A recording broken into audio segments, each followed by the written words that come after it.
Sometimes I see characters in fiction that I relate to a bit too much. Even if they're not exactly like me, I still sympathize with them a lot. And that is when I launch my Autism Headcanon beam. First of all, we have to say what canon by itself means. Simply put, it's what actually happened in a story, a film, a cartoon, a book, or a comic. It's the source material. And a headcanon is a way that fans can interpret a story that might not be explicitly stated in the source material. It's literally your own made up headcanon from your head.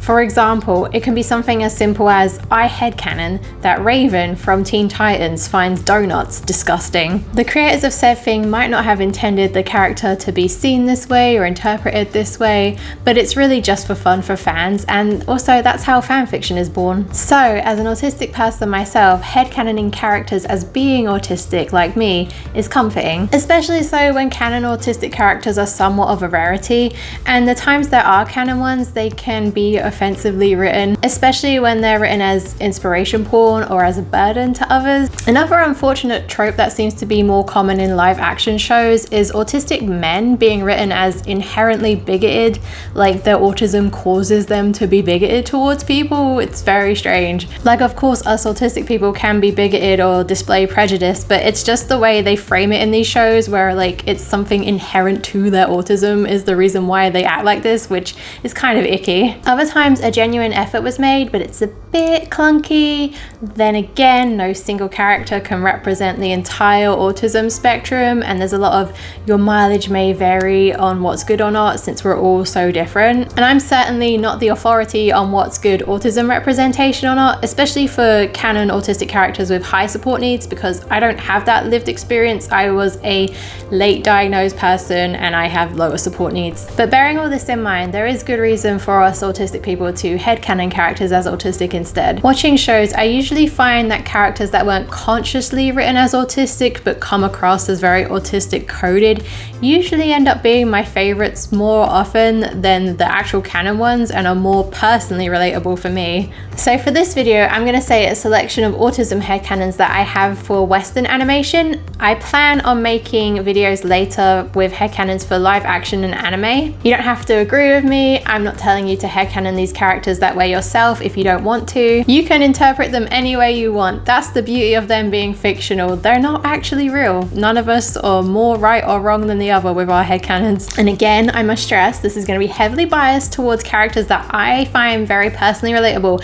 I don't intend to say that they represent all autistic people or how autism can present in everybody. You might find that these characters embody a lot of the same archetypes that a lot of other autistic people might not relate to, especially again if you have higher support needs than me. Please do tell me below your own autism headcanons so that we have a wider variety put out into the world and other people can look them up if they're interested. Okay, let's get on with it. Going back in time for this one of the first characters I ever related to, Double D from Ed, Edd n Eddy. Oh, how I was also an avid rule follower, stubborn and strong core values, unintentionally condescending sometimes as a child, missing cues and not knowing when to quit when making your point. He's a social outcast and gets very distressed if all his items aren't correctly labeled. I will say OCD is another popular headcanon for him. Despite his intelligence, Double D is also kind of naive. He thinks he can get the kids around him to be more intellectual with just a little nudging, not realizing that they would make fun of him or resent him for this. He can't comprehend why the other kids act the way they do and he thinks he can change them. Another thing he does is also repeat words to himself. He also has a really strong interest in insects, which I headcanon as his special interest. Jumping over to My Little Pony now, something that I've been a fan of since I was a little child in the early 90s. I first got to mention Wind Whistler from the G1 cartoon. She always screamed autistic coded to me. But moving on to G4, Friendship is Magic, my personal favorite series, I have to say that Twilight Sparkle and Fluttershy,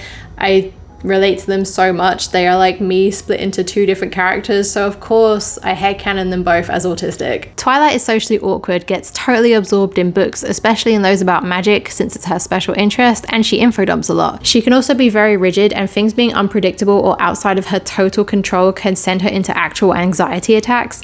She needs to stick to strict routines, lists and schedules. She's another character that can sometimes come across as condescending without meaning to, just like Double D. What I adore is that this autistic coded character ended up becoming the princess of friendship. Anyway, with Fluttershy, she is extremely socially anxious and gets along way better with animals. Wow, same. Like I said, I'm biased. Sometimes a headcanon is based more on just vibes and we don't need to write loads of justifications. Other honorable MLP autistic headcanon mentions go to Pinkie Pie, Maud Pie, and also Discord to me, and also an extra shout out to Rainbow Dash, who has ADHD.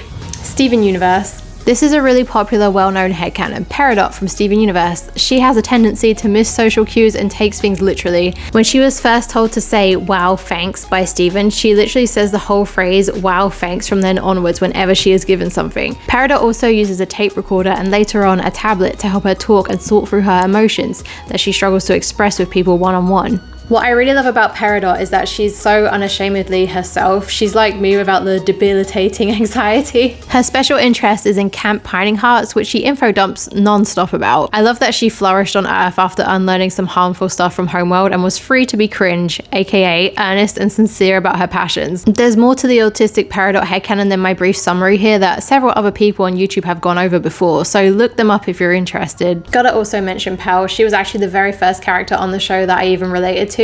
Yes, for her more typical traits, but also her sensory things like having an aversion to eating food and all the process that comes along with that. Also her implicit need for instructions. Actually, another character I heavily related to from a young age is Lisa Simpson. Well, seasons 1 to 8 Lisa. We all know she has trouble making friends. The one time she did, she thought she had to mask her true personality. She also has very strong core values that can manifest in certain autistic people. I love that she speaks up confidently and advocates for them. It was something that was truly influential for me as a kid.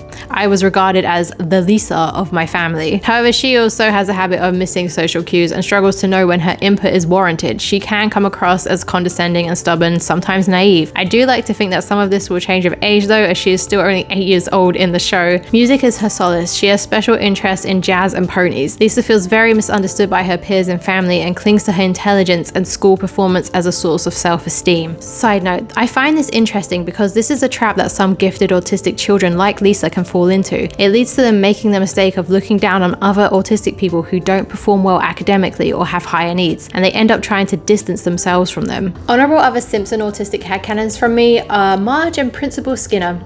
And Bart canonically has ADHD, and I think Homer is implied to have it too. DuckTales 2017. Okay, so DuckTales 2017 probably has the most autistic headcanons that I've ever had for a single show before. For me, there's Webby, Gyro, Fenton, Fevry, Drake, Launchpad, Della, Donald, Violet. I also headcanon Dewey and Louie as both having ADHD. But one character, Huey, is so autistic coded that I actually think it was intentional. There's a whole episode that practically screams Huey is autistic, and that is the episode called Astro Boy. And yes, there are many references to the anime Astro Boy in this episode too. I don't want to summarize the whole ep here since it'll take ages. I really recommend just watching the whole thing because it has great action scenes and animation and a lot of touching moments at the end too. But for my main point, during the episode, Huey gets bullied for being too robotic and inflexible, for adhering so strictly to the Junior Woodchuck guidebook. He then ironically meets the actual robot, Boyd, and feels very defensive of how Boyd is treated by the others, especially because Huey can relate to this on a deep level. Anyway, a whole bunch of stuff happens, but to focus on autistic Huey evidence, there's also a part where Huey and Boyd decide to go touring around Tokyo, which makes Huey so happy that he stims by hand flapping, and as they tour, he infodumps the whole time, only interrupting himself to ask Boyd if he isn't bored like his brothers get when he does this. Outside of that episode, Huey consistently has a special interest in Junior Woodchucks, and their guidebook is his ultimate comfort item, taking it wherever he goes. He also takes the guidebook extremely seriously and literally, and becomes distressed when others don't follow exactly what it says, and also whenever the book itself is unavailable or has missing information or things in his life that contradict it. He can be susceptible to black and white thinking. He's another character who will become very anxious, angry, and even have meltdowns when things are outside of his control or routine. So this was my brief list of autistic headcanons I have for cartoon characters, and to get into more honorable mentions, there is also from other shows, Hunter and Gus from the Owl House, Victor from Arcane, Zuko from Avatar Last Airbender, Dendi from OKKO, and I'm sure there's more that I'm forgetting right now. The thing with being autistic is that it can be hard sometimes to convey to others what it's like, and when we find characters like us, we can use them as kind of a vehicle to show a little bit of what it's like. Though, like I said, no one autistic character can be used to represent all autistic people, and representation isn't itself the end-all be-all of autism advocacy or getting understanding from non-autistic people. Regardless, headcanons are still fun and fulfilling to do on a personal level, and I still think they can be a useful basic tool. And besides, this is my own channel where I can be kind of selfish and indulge in my own headcanons. Anyway, I really hope you enjoyed this video, and do tell me your own headcanons below. I want to know. Anyway, bye.